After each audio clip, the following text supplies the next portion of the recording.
Queria ler com os irmãos Evangelho de João, capítulo de número 11. É um texto que eu creio que é conhecido de muitos de nós, mas eu creio que o Espírito Santo tem algo poderoso para falar entre nós. Amém? Evangelho de João, capítulo de número 11, a partir do verso 1.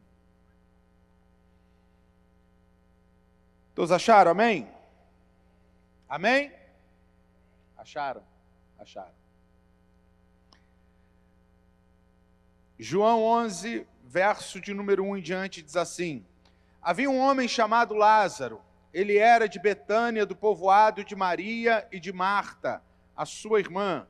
Aconteceu que Lázaro ficou doente. Verso 2. Maria, a irmã dele, era a mesma que derramara perfume sobre o Senhor e lhe enxugara os pés com seus cabelos. 3. Então as irmãs de Lázaro mandaram dizer a Jesus: Senhor, aquele a quem amas está doente. Ao ouvir isso, Jesus disse: essa doença não acabará em morte, é para a glória de Deus, para que o Filho de Deus seja glorificado por meio dela. Jesus amava Marta, a irmã dela e a Lázaro. Verso 6. No entanto, quando ouviu falar que Lázaro estava doente, ficou mais 2 dias onde estava. Depois disse aos seus discípulos: vamos voltar para a Judéia. Os discípulos disseram: Rabi, há pouco os judeus tentaram apedrejar-te, e mesmo assim vais voltar para lá? Jesus respondeu: o dia não tem 12 horas? Quem anda de dia não tropeça, pois vê a luz deste mundo. Quem anda de noite tropeça, pois nele não há luz. Depois de dizer isto, prosseguiu dizendo-lhes: nosso amigo Lázaro adormeceu, mas vou até lá para acordá-lo. Os seus discípulos responderam: Senhor, se ele dorme, vai melhorar. Jesus se referia à morte de Lázaro, mas os seus discípulos pensaram que ele estava falando simplesmente do sono. Verso 14. Por isso lhes disse claramente: Lázaro morreu. Verso 15. E para o bem de vocês, estou contente por não ter estado lá, para que vocês creiam. Contudo, vamos até ele. 16. Então Tomé, chamado Dídimo, disse aos outros discípulos: vamos também para morrer com ele. Ao chegar Jesus, soube que Lázaro já estava no sepulcro havia 4 dias. Betânia distava a cerca de 15 estádios de Jerusalém. E muitos judeus tinham ido visitar Marta e Maria para confortá-las pela perda do irmão. Quando Marta ouviu que Jesus estava chegando, foi encontrar-se com ele, mas Maria ficou em casa. Marta disse a Jesus: Senhor, se estivesse aqui, meu irmão não teria morrido. Todavia sei que mesmo agora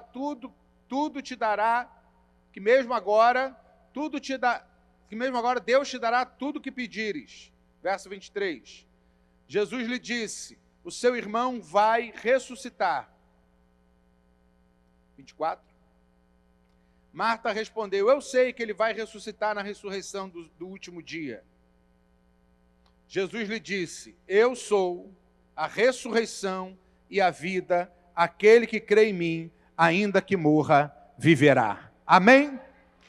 Glória a Deus, glória a Deus. Feche seus olhos. Senhor, tua palavra está diante de nós e te suplicamos nesse momento, Senhor, que o Senhor fale conosco. Só o Senhor sabe como cada um de nós chegamos aqui, Senhor. Há pessoas aqui que precisam ouvir tua voz. Nós necessitamos ouvir a tua voz. Que a tua voz nos desperte, nos acorde, nos ressuscita, nos traga para fora, Senhor. Em nome de Jesus, queremos que tua voz seja ouvida neste lugar, atendida neste lugar, Senhor. Para a glória do teu nome te pedimos, no nome de Jesus. Amém e amém. Amém? Irmãos, eu já tive a oportunidade de compartilhar muito rápido aqui, em outro momento, que aos 10 anos de idade, eu fui diagnosticado com epilepsia. Eu dava convulsão atrás de convulsão e era uma sensação horrível, né? A convulsão, quando você dá, era algo tão, não tem como descrever, era algo tão ruim o que eu sentia no momento da convulsão, que um dia eu estava no campo de futebol e eu vi uma outra pessoa tendo uma convulsão epilética, eu desmaiei de saber o que ele estava sentindo. E eu lembro que todas as vezes que eu ia ter a convulsão, a primeira coisa que eu tentava fazer era segurar minha língua, porque a língua enrolando, né? É como se você estivesse tomando um choque no corpo todo. É horrível, irmão, horrível. E aí eu segurava a língua e dava um grito de horror. E eu lembro que a primeira pessoa que aparecia na minha frente era minha mãe, com um olhar desesperador antes de eu vir a desmaiar, porque esse era o processo, né? Eu ficava ali tendo o ataque por alguns minutos e depois desmaiava e depois acordava sem entender mais ou menos muito bem o que estava acontecendo. E eu tive uma convulsão, tive 2, tive 3. Minha mãe se casou novamente, meu pai saiu de casa quando eu tinha 2 anos, minha mãe se casou novamente, teve meus 2 irmãos, né, mais novos, e o segundo casamento da minha mãe, a sogra da minha mãe, vovó Mariana, era crente, serva do Senhor, aquela senhorinha de oração, sabe, irmãos? E um dia nós estávamos na casa de vovó Mariana, quando de repente eu comecei a ter um ataque epilético.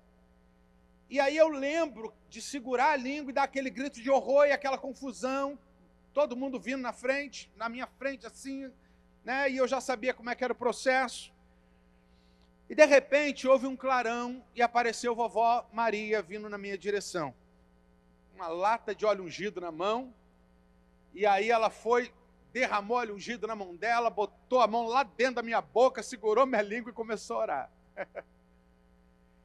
E extraordinariamente, irmãos, aquela dormência, aquele choque foi saindo do meu corpo, saindo, e saiu.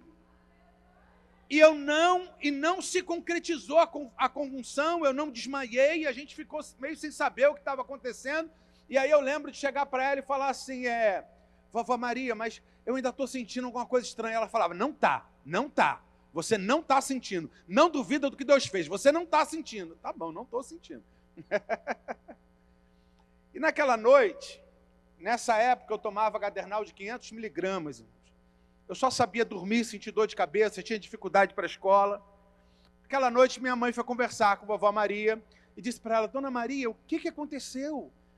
Extraordinário, porque, né, tinha um processo, o Jean sempre desmaia depois e não desmaiou, a senhora orou e a convulsão foi embora. O que aconteceu? E vovó Maria, no auge da sua teologia, cheia de sabedoria, olhou para minha mãe e disse, Isabel, isso é capeta. O que o Jean precisa é de Jesus. Naquela noite, minha mãe pegou uma bolsa de supermercado, botou os remédios dentro da bolsa, entrou numa igreja, foi até o altar daquela igreja, colocou as bolsas e os meus remédios e fez uma oração ao Senhor. Senhor, se o Senhor curar meu filho será teu. Parece que ele gostou da oração. No mês seguinte eu tinha um eletro para fazer, irmãos, e eu fiz o eletro, e no eletro deu que eu não tinha nada.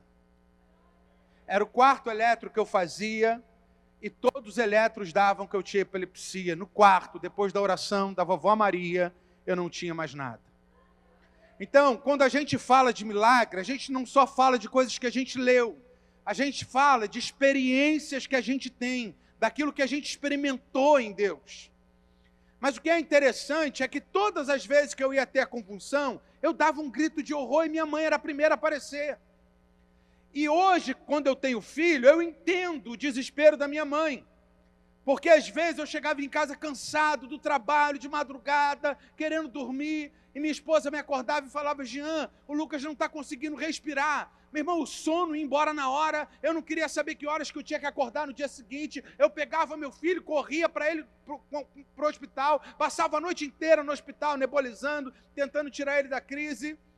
Porque é assim que acontece com a gente. Basta um grito de horror dos nossos filhos e a gente larga tudo e sai correndo para socorrer. Quem é pai, quem é mãe aqui?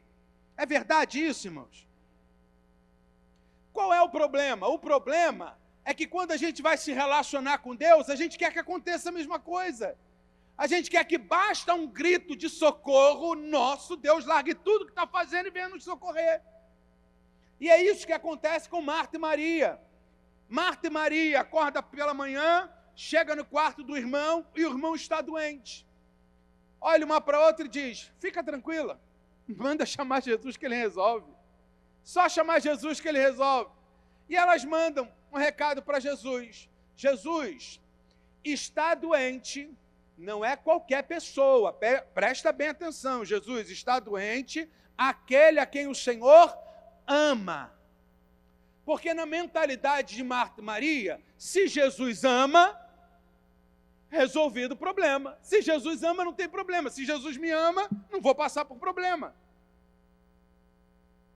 Está enfermo aquele a quem tu ama. Jesus recebe o bilhete, olha para os discípulos, e os discípulos, imagina os discípulos falando, Jesus, vamos lá? É Lázaro, teu amigo, está doente. As irmãs estão te esperando, vamos lá? E Jesus disse, não vou não. Vou não. E Jesus fica ali mais alguns dias. Corta a cena, casa de Marta e Maria. Vai lá, olha como é que ele está. Está piorando, meu Deus, está piorando. Olha lá, vê se Jesus já está chegando. Está nem na esquina. Até agora nada. Volta lá, como é que está? Volta lá, está piorando, volta lá. Morreu. E cadê Jesus? Não apareceu. Aqui na casa de Marta e Maria, desespero, choro, sofrimento. Fui fazer um ofício fúnebre essa tarde e, irmãos, sabe, família chorando, uma filha debruçada no caixão, dizendo, não tive oportunidade de dizer que te amava. Porque o grande paradoxo da vida é que, independente de qualquer coisa, religião, classe social, tem dinheiro, não tem, todos nós vamos morrer, mas nós vivemos como se fôssemos eternos. A gente sempre acha que vai dar tempo de pedir perdão, que vai dar tempo para dizer que ama, que vai dar tempo para abraçar, que vai dar tempo para beijar, só que nós não somos senhores do tempo. Alguns de nós viemos para cá hoje para o culto dizendo, Senhor, vou separar um tempo do meu dia para o Senhor. Vou te dar esse tempo. Não, meu irmão, foi Ele que nos deu esse tempo, porque o Senhor do tempo é Ele. Foi Ele que separou esse tempo para falar com a gente. Marta e Maria lá, desesperada, morreu, choro, pranto, gente consolando.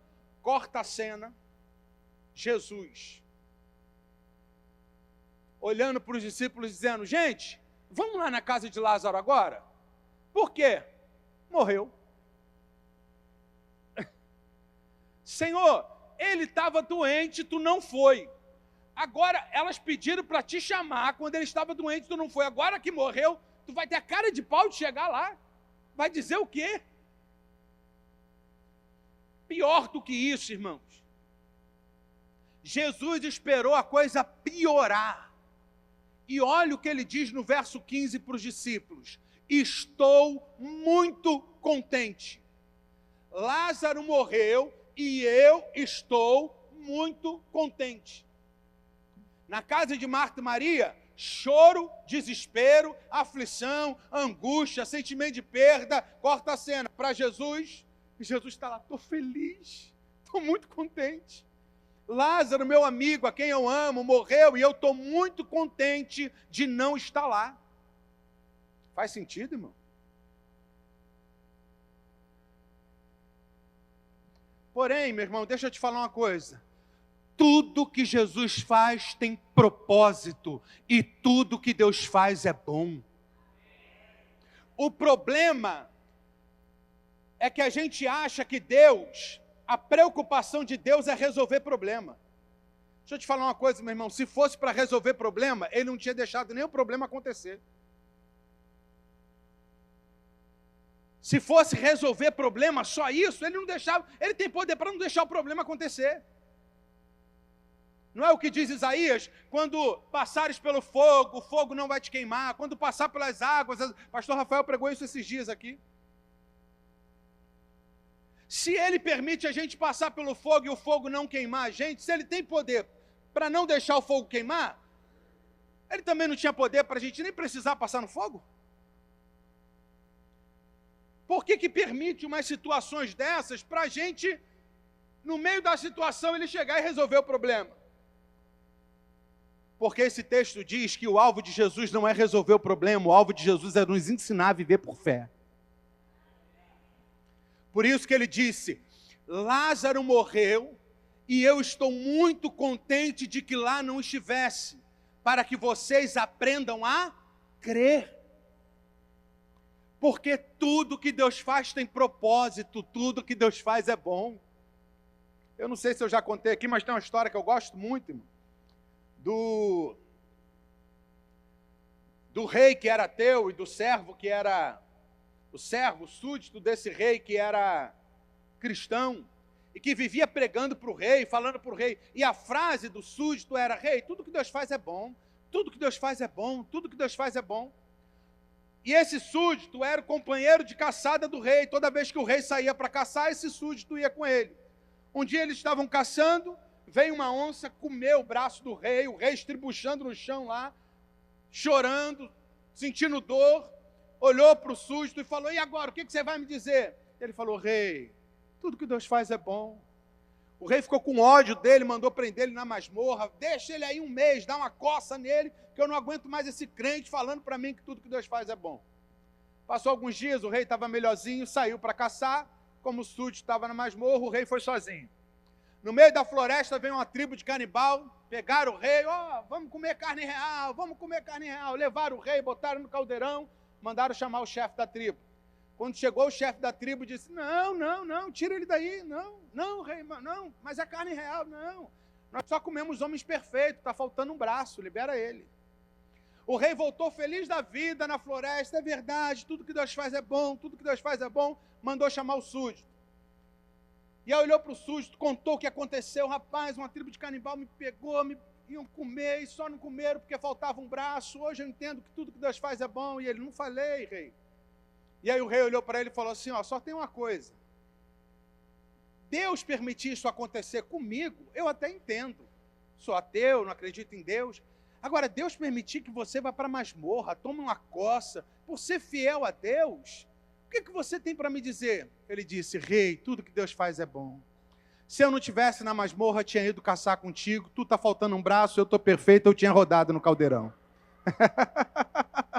Meu irmão, tudo que Deus faz é bom. Às vezes a gente não entende porque a gente está na masmorra, a gente olha e fala, Senhor, o Senhor está me castigando, e Deus está dizendo, não é castigo, é cuidado. Porque você está pedindo a Deus para transformar as circunstâncias para você estar contente. Mas Deus diz através do apóstolo Paulo, o apóstolo Paulo disse, porque eu aprendi a viver contente em toda e qualquer situação. Sei ser honrado, sei ser difamado.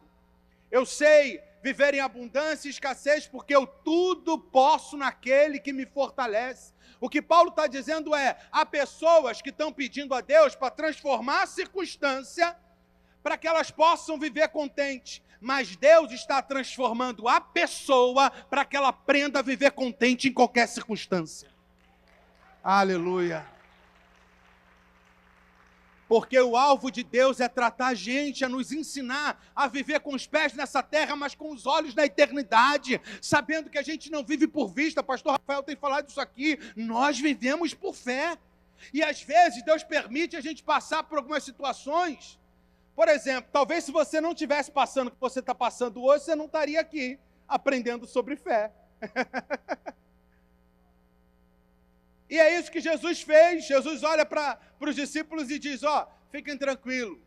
Isso tudo que está acontecendo, é só para eu dar uma lição para vocês. É só para vocês aprenderem, é para vocês crescerem. Portanto, antes de pedir para Deus, me livra dessa situação, pede para Deus, Senhor, me ajuda a aprender com ela. O que o Senhor está me ensinando? O que o Senhor está me tratando? O que o Senhor está mudando em mim? O que eu tenho que aprender com isso? E aí Jesus vai em direção à casa de Marta e Maria. No meio do caminho, Marta sai ao seu encontro e Marta diz: Senhor, se o Senhor tivesse aqui, meu irmão não teria morrido. Que ousadia, irmão. Sabe o que Marta está dizendo para Jesus? Senhor Jesus, o teu problema é que às vezes o Senhor não nos obedece. Porque se o Senhor obedecesse a gente, muita coisa que está acontecendo não estaria. Mas não, o Senhor não obedece a gente. Jesus, às vezes tu não vigia. Tu quer ficar fazendo a sua vontade? Se você fizesse do meu jeito, estava tudo tranquilo aqui. Eu já te falei como tem que fazer, a hora que tem que fazer, como fazer, sabe? É só me obedecer e sai tudo certo. Quantas vezes a gente pediu algo a Deus, irmãos, e lá na frente a gente viu que graças a Deus ele disse não. Eu tenho um pastor amigo, até hoje eu não entendo, irmão, mas vou só compartilhar o que ele disse. Ele falou que na juventude, na igreja, quando ele era da juventude, tinha uma menina que ele orava e pedia a Deus: Senhor, dá-la para mim, Senhor, dá-la para mim, dá-la para mim. E Deus não deu. E ele um dia contando para a gente essa história, falou que casou com uma outra menina, tiveram filhos, criaram família, e que nesses dias ele estava no Barra Shop, e quem vem na direção dele? A mulher que era a menina que ele tanto pedia a Deus. Eu não sei como está a mulher, eu sei que só que ele falou para a gente que agradeceu que Deus tinha dito não para ele. Então, às vezes, o não de Deus é uma benção. Qual é o nosso problema? Os discípulos estavam na praia com Jesus. Jesus disse: entra no barco que eu vou orar. Os discípulos: não vamos entrar não. Porque os discípulos já tinham passado por uma tempestade em que Jesus estava no barco e o barco quase afundou. Se Jesus estava no barco e o barco quase afundou, imagina sem Jesus no barco. Né? E aí Jesus insiste com eles para eles entrarem no barco, eles entram no barco, Jesus diz: vou encontrar com vocês depois que eu vou orar. E lá em João diz que eles olham para Jesus e dizem: nós vamos deixar aqui um barquinho para o senhor vai, sobe, quando o senhor acabar de orar, o senhor desce, pega o barquinho e encontra lá com a gente. Eles estão no meio do mar, o que acontece? Tempestade, barco quase afundando, ventania, vamos morrer, não vamos morrer. Desce Jesus do monte, vê o barquinho que eles deixaram, e Jesus pensa: eles deixaram um barquinho para eu encontrar com eles de barquinho, mas eu não vou chegar de barquinho, eu vou chegar de Deus. Eu vou chegar de Deus. E Jesus foi andando por sobre as águas. E meu irmão, quando a gente está no olho do furacão, a coisa é tão complicada que muda. Quando dentro está ruim, muda a maneira que a gente olha as coisas. Eles andavam com Jesus, comiam com Jesus, dormiam com Jesus, mas quando viram Jesus, disseram o quê? É um fantasma, é a morte, e veio para buscar a gente. Por que eles não reconheceram Jesus? Eles não reconheceram Jesus, porque eles haviam determinado a maneira com que Jesus deveria chegar. Às vezes a gente não consegue perceber que é Jesus que está fazendo, que é Ele que está trabalhando, que é Ele que está realizando, porque a gente acha que a coisa tem que ser feita do nosso jeito, da nossa maneira, como a gente planejou.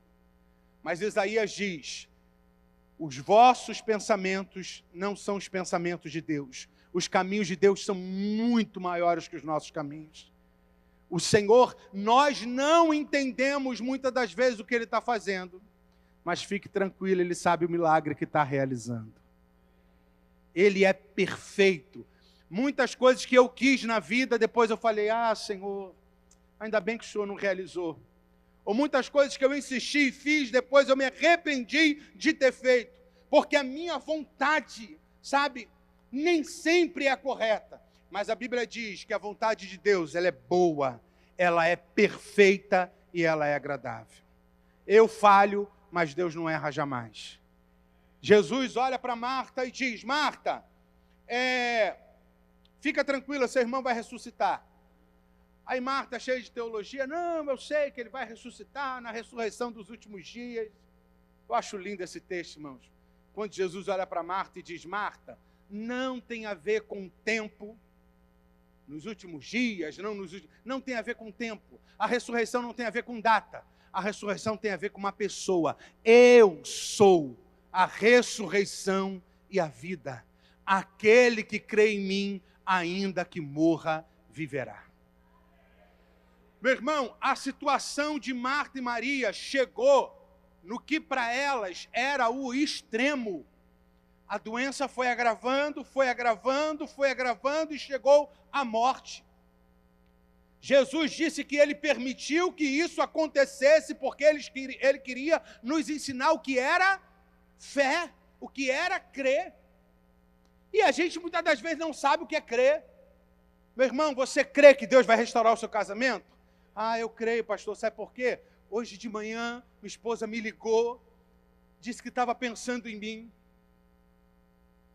Meu irmão, você crê que Deus vai salvar seu filho? Ah, eu creio, pastor. Sabe por quê? Porque ele já começou a sentir vontade na igreja. Eu creio porque eu vi meu filho tendo uma atitude. Eu creio porque eu vi minha esposa tendo uma atitude. Se você creu porque você viu, isso não é fé. É isso que Jesus está dizendo, eu vou ensinar vocês a crerem, porque vocês estão crendo enquanto tem vida ali, tem doença, mas eu vou mostrar para vocês que ainda que a coisa chegue ao extremo, eu sou poderoso para reverter a situação.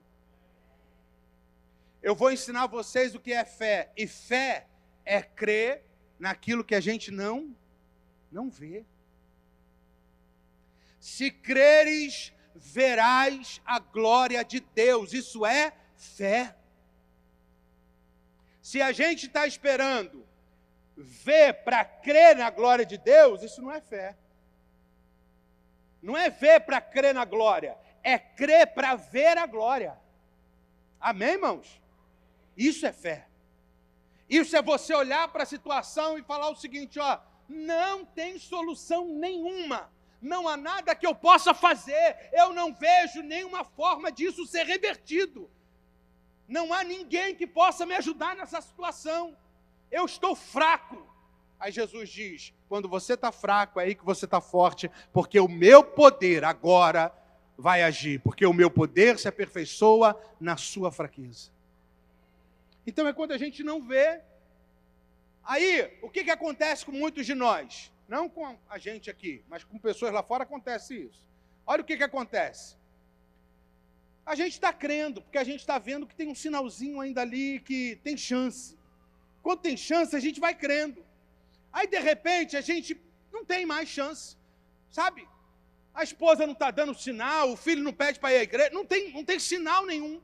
Aí a gente desiste. A gente diz, é melhor largar isso para ir, senão vou me decepcionar. É melhor. Você vai se decepcionar porque você está confiando na circunstância. Agora, se você confiar em Deus, ninguém nunca confiou em Deus e se decepcionou. O que esse texto tem a ver com a minha história? Esse texto tem a ver com a minha história que, por muitas das vezes, eu transferi a atitude desesperada da minha mãe de vir me socorrer a partir do meu grito, com a minha relação com Deus. E eu queria que bastasse um grito meu, Deus largasse tudo e viesse me socorrer. Porque Ele é melhor pai do que eu. E eu largo tudo para socorrer, para atender um grito de socorro de um filho meu. Por que Ele não largaria? Perdão, por que Ele não largaria tudo para atender um grito de socorro meu? Sabe qual é a diferença entre eu e Deus? A diferença entre eu e Deus, entre você e Deus, é que você é senhor do se. Se eu chegar a tempo, pode ser que eu consiga reverter a situação. Se eu chegar antes que isso aconteça, pode ser que eu consiga reverter a situação. Se eu agir assim, se eu fizer isso, nós somos dependentes do si, mas Ele é Senhor do ainda. Nós dependemos do si, mas Ele é Senhor do ainda. E ainda que as coisas cheguem ao extremo, Ele é poderoso para dizer, Lázaro, sai para fora, e nem a morte o segura. Aleluia!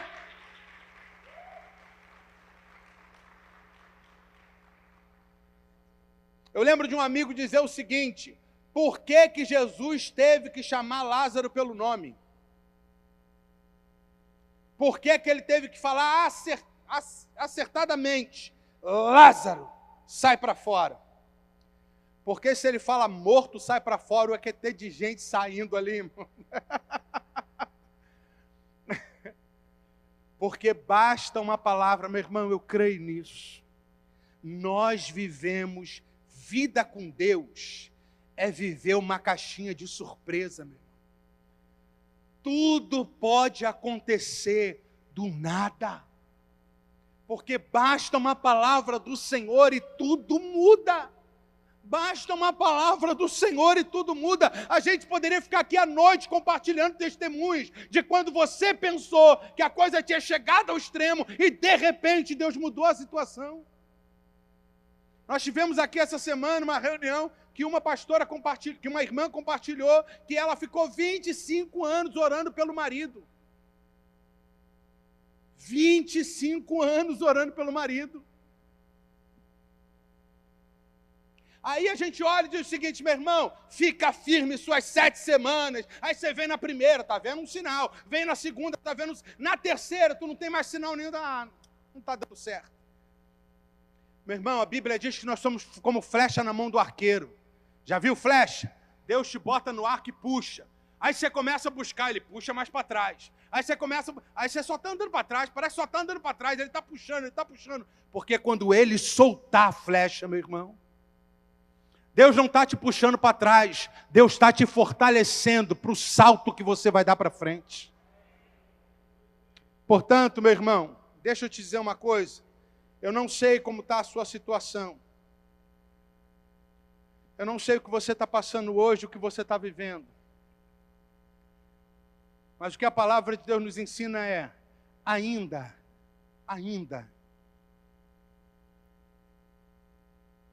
Para a gente terminar,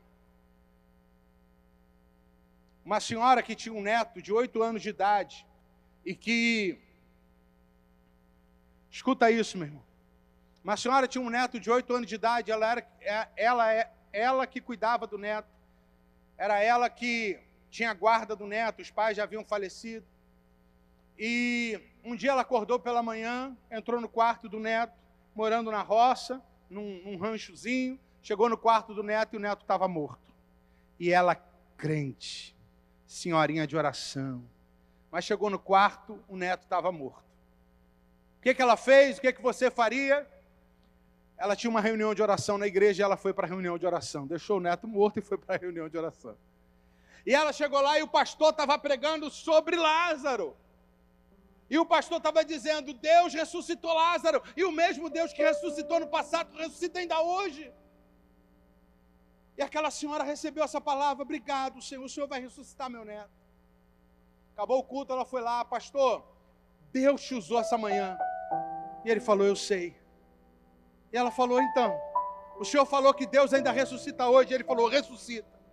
Ela falou: então, meu neto está lá em casa morto, eu queria que o senhor orasse por ele. E o pastor disse: calma, também não é tão assim, não vamos levar tudo ao pé da letra. Calma, não seja tão radical. E ela falou: não, eu recebi a palavra, eu creio. O senhor podia orar por mim? O senhor podia orar pelo meu neto? Aí o pastor chamou as irmãs de oração, as mulheres que oram bonito. E aí o pastor falou: nós vamos concordar com a sua oração, mas ora a senhora. E ela foi orar, irmãos. E ela disse: Jesusinho, eu sei que o senhor está aqui porque eu te senti nesse lugar. Mas agora eu quero te pedir que o senhor saia desse lugar. Nessa hora as irmãs de oração que oram bonito já estavam tudo rindo dela. Porque a gente acha que Deus ouve oração bonita, mas o que Deus ouve é oração sincera.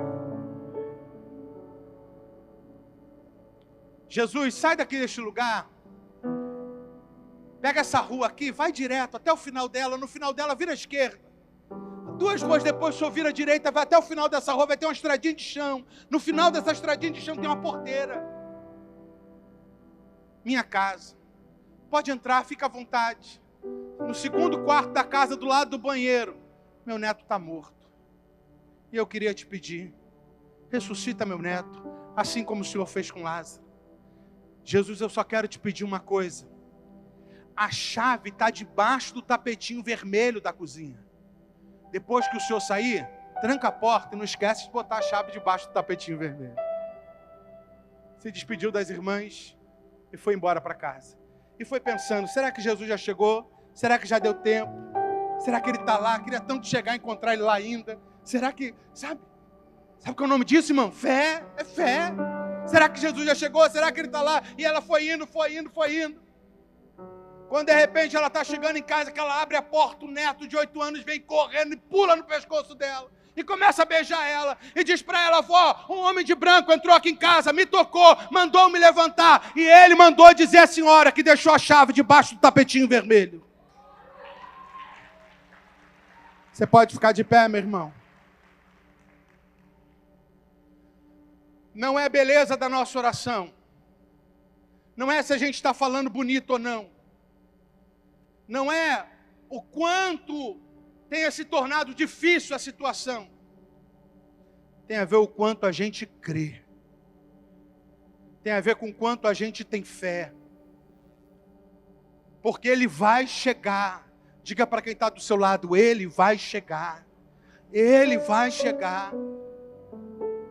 E se ele ainda não chegou, é porque ele está te tratando e te ensinando a confiar. E se a coisa está piorando, é porque ele está te ensinando o que é fé real, o que é fé viva, verdadeira, que crê quando nada ao nosso redor nos dá sinais para que a gente creia. Nós queremos orar nessa noite por você. Nós queremos orar nessa noite para que Deus aumente a sua fé, para que você não desista, para que você continue, para que você creia, para que você avance. Porque Deus pode estar usando essa circunstância simplesmente para se revelar a você e para que você saiba o quanto Ele é bom. Nós estamos num ambiente seguro, irmãos. Deixa eu te falar uma coisa, não desanime, não caia, não retroceda. Você está num ambiente seguro, você está no ambiente da bondade de Deus. Foi isso que Davi disse, é pasto verdejante, é água tranquila, ou é vale de sombra da morte, eu fico em paz. Porque as circunstâncias da vida mudam, mas o Senhor permanece o mesmo. E certamente que é a bondade. Certamente, eu sou convicto, não importa como o dia se apresentou para mim hoje, certamente que a bondade e a misericórdia do Senhor nos seguirão todos os dias. Todos os dias. Não importa como você chegou até aqui, não importa como o dia tem se apresentado para você, você está no ambiente da bondade de Deus. Feche seus olhos, vai pegando o seu cartão aí. Durante esse momento do louvor, fale com Deus. Fale com Deus. Daqui a pouco a gente vai estar orando pelo seu pedido de oração. E a gente quer fazer 2 orações. Primeiro, daqueles que hoje estão começando a campanha. A gente quer orar pelo seu pedido. E a gente quer orar por sua fé, para que você permaneça firme no propósito. Porque o Senhor vai chegar. Feche seus olhos. Vamos louvar o Senhor. E durante esse momento, vai pedindo para Deus encher o seu coração de fé. Encher o seu coração de fé. Guardado por quem nunca perdeu batalha. Seu nome é Jeová Jireh. Irás prover de novo. Eu creio em ti. Haja o que houver e venha o que vier. Irás prover de novo. Eu creio em ti.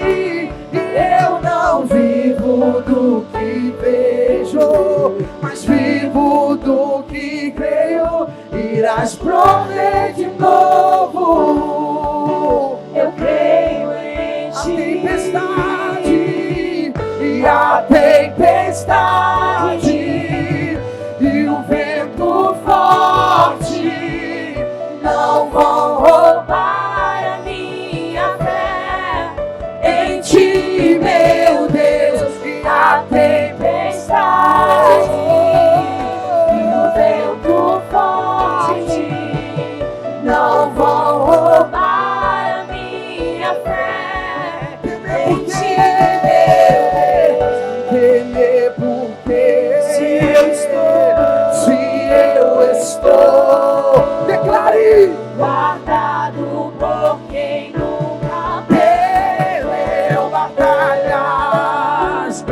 teu nome é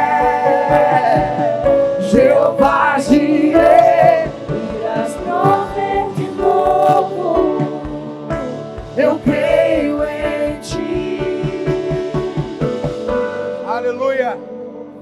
Você que está vindo a primeira vez, levante aí o seu cartão.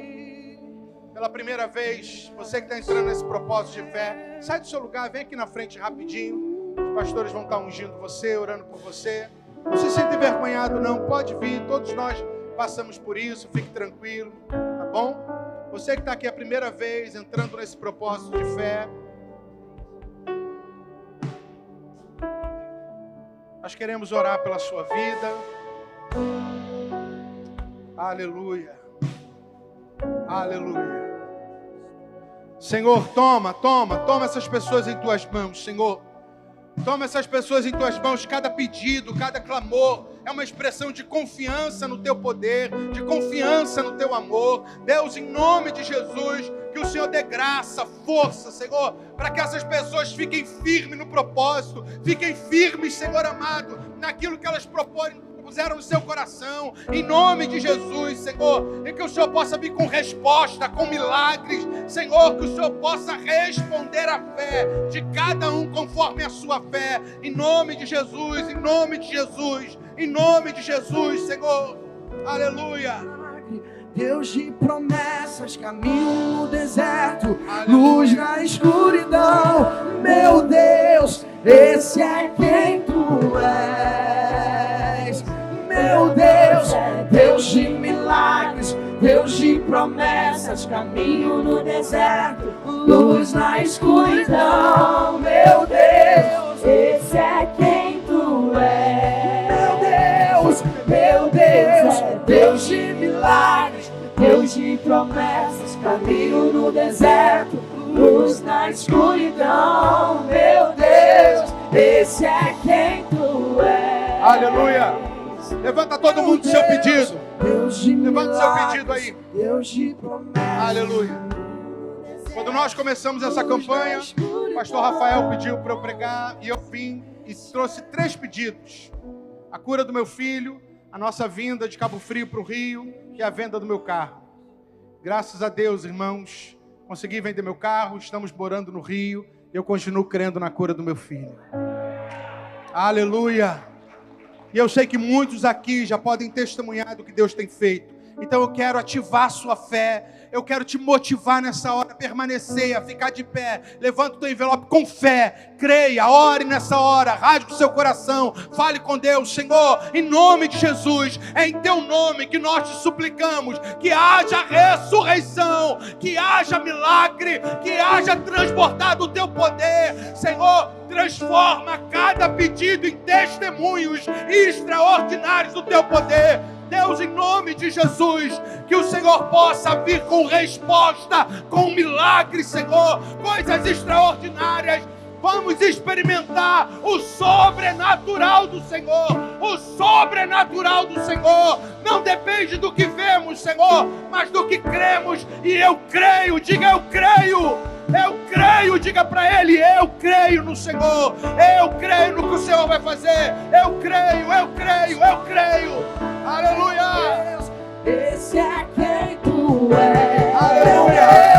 Meu Deus, Deus de milagres, Deus de promessas, caminho no deserto, luz na escuridão, meu Deus, e esse é quem tu és, e esse é quem tu és, e esse é quem tu és, e esse é quem tu és, esse é quem tu és. Aleluia, graças a Deus. Pode dar uma salva de palmas ao seu Deus nesse momento?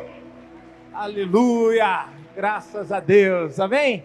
Gente, hoje nós vamos fazer um pouquinho diferente, como eu combinei com vocês. Já quero deixar claro para todo mundo. O nosso culto, a gente começava umas 8h15, agora nós vamos tornar pontual. Começaremos às 8 horas o nosso culto, para que ele acabe antes acabe 9h30. Olha só, são 9h27 agora. O que nós vamos fazer agora, para você poder ir embora? Vou chamar os pastores aqui, você já pega suas coisinhas, todos os seus itens, vamos orar por você, e daqui você já vai para sua casa, abençoado, ungido, cheio de fé. Certeza que Deus vai estar agindo na sua vida, amém? vem cá os pastores, passa óleo aí na mão de vocês. Aí você já pega as coisinhas e já vão indo embora. Deus abençoe vocês. Terça-feira da semana que vem. Eu espero vocês. Que horas? Que horas o culto vai começar? E que horas nós vamos acabar? Amém. Por quê? Para você ir para casa, para você descansar. Se você quiser ficar aqui na cantina, vai ter mais tempo, para que realmente vocês sejam liberados e nós possamos tocar a nossa vida assim. Amém? Então, pastores, é só o dia abençoar e eles vão embora, tá bom? Não precisa ficar... Vocês gostam de ficar até tarde, né? Você que está na transmissão aí, Deus abençoe vocês, fiquem na paz, nosso culto está encerrado. Que a graça do nosso Salvador Jesus Cristo, o amor de Deus, o nosso Pai, a comunhão, a consolação do Espírito Santo de Deus seja sobre cada um de vós. Nessa semana o inimigo não vai poder chegar perto de você, porque existe uma palavra sobre a sua vida, existe oração sobre a sua vida. Você está invisível aos olhos do inimigo, e porque você tem semeado na presença do Senhor. Eu queria ouvir de vocês, como é que vai ser a sua colheita? Eu não ouvi direito não, como é que vai ser a sua colheita? Então eu te abençoo em nome de Jesus, amém? Deus abençoe você, já pode ir formando então nossa fila aqui, preparando o teu milagre. Até a próxima terça-feira em nome de Jesus, Deus te abençoe.